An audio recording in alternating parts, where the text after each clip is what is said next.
Selamat mendengarkan podcast ini. Shalom Bapak Ibu dan saudara-saudara yang terkasih di dalam Tuhan. Kebenaran saat ini berjudul Bukan Pengharapan. Banyak orang yang sebenarnya hidup tanpa pengharapan. Kalaupun mereka merasa memiliki atau ada sesuatu yang diharapkan, sebenarnya itu adalah sesuatu yang bukan atau tidak pantas menjadi harapan. Tetapi manusia digerakkan oleh harapan-harapan yang sebenarnya tidak menjanjikan dan bukan pengharapan. Memang, kalau seseorang memiliki satu pengharapan, hidupnya itu bisa menjadi energik, bergairah, bersemangat oleh karena pengharapan itu. Seorang yang berkarier, dia bekerja keras dengan harapan nanti mendapat promosi jabatan atau kenaikan gaji. Pengharapanlah yang menggerakkan manusia pada umumnya, menggelar dan menapaki hari-hari hidupnya. Tetapi pengharapan semacam itu hanya sementara, sebab yang pertama, belum tentu bisa meraih apa yang dicita-citakan. Seperti seorang pengayuh becak yang selalu membeli lotre dengan harapan akan menang, padahal belum pernah ia menang, tetapi masih saja dia main lotre. Yang kedua, kalaupun tercapai, belum tentu dapat dinikmati. Tidak jarang apa yang dicita-citakan, yang dicapai itu malah menghancurkan hidupnya. Setelah berhasil menjadi orang kaya, misalnya, rumah tangganya menjadi tidak harmonis. Lalu yang terakhir, apapun yang bisa diraih manusia di dunia ini bersifat sementara. Ini semua fakta, bukan mengada-ada. Dan di dalam Roma 8 ayat 24 dikatakan, sebab kita diselamatkan dalam pengharapan. Tetapi pengharapan yang dilihat bukan pengharapan lagi, sebab sebagaimana orang masih mengharapkan apa yang dilihatnya. Tetapi jika kita mengharapkan apa yang tidak kita lihat, kita menantikannya dengan tekun. Itulah sebabnya firman Tuhan mengatakan, kerjakan keselamatanmu dengan takut dan gentar.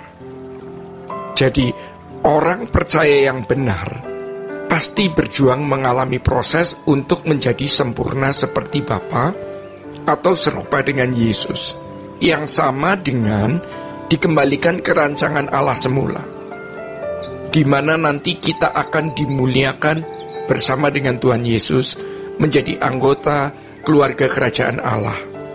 Inilah maksud kalimat, sebab kita diselamatkan dalam pengharapan. Kita memiliki pengharapan adanya kehidupan di mana tidak ada sakit penyakit, tidak ada krisis ekonomi, tidak ada bencana, perang, dan kematian. Jadi keselamatan yang kita miliki hari ini, buahnya secara sempurna, secara lengkap, belum terwujud. Nanti, waktu kaki kita menginjak langit baru, bumi baru, kita masuk rumah Bapa, itu barulah keselamatan dipenuhi secara sempurna. Hal itu yang mestinya menggerakkan hidup kita hari ini. Memang tidak terlihat, tetapi itu yang menjadi pengharapan kita, yang menggerakkan kita untuk dapat menjalani hidup. Jadi kalau kita harus mengalami keadaan-keadaan yang menurut pandangan mata manusia tidak baik, atau sebuah musibah, kecelakaan, atau kesialan, tetapi Allah demi keselamatan kekal dan kehidupan kekal kita mengizinkan semua itu terjadi supaya kita tidak menaruh pengharapan apapun untuk kehidupan di bumi ini. Pengharapan kita harus hanya ada di dalam kerajaan surga. Sebab dengan demikian, yang pertama, hidup kita akan terpacu lebih benar, terpacu hidup kudus, tidak bercacat, tidak bercela. Dan yang kedua, kita menjadi kokoh, kuat dalam menghadapi segala situasi. Tidak menjadi rentan, lemah, mudah putus asa, karena pengharapan kita ada di belakang langit biru. Pengharapan kita ada di dalam surga, bukan di dalam dunia ini. Kita harus berani memindahkan pengharapan hidup kita.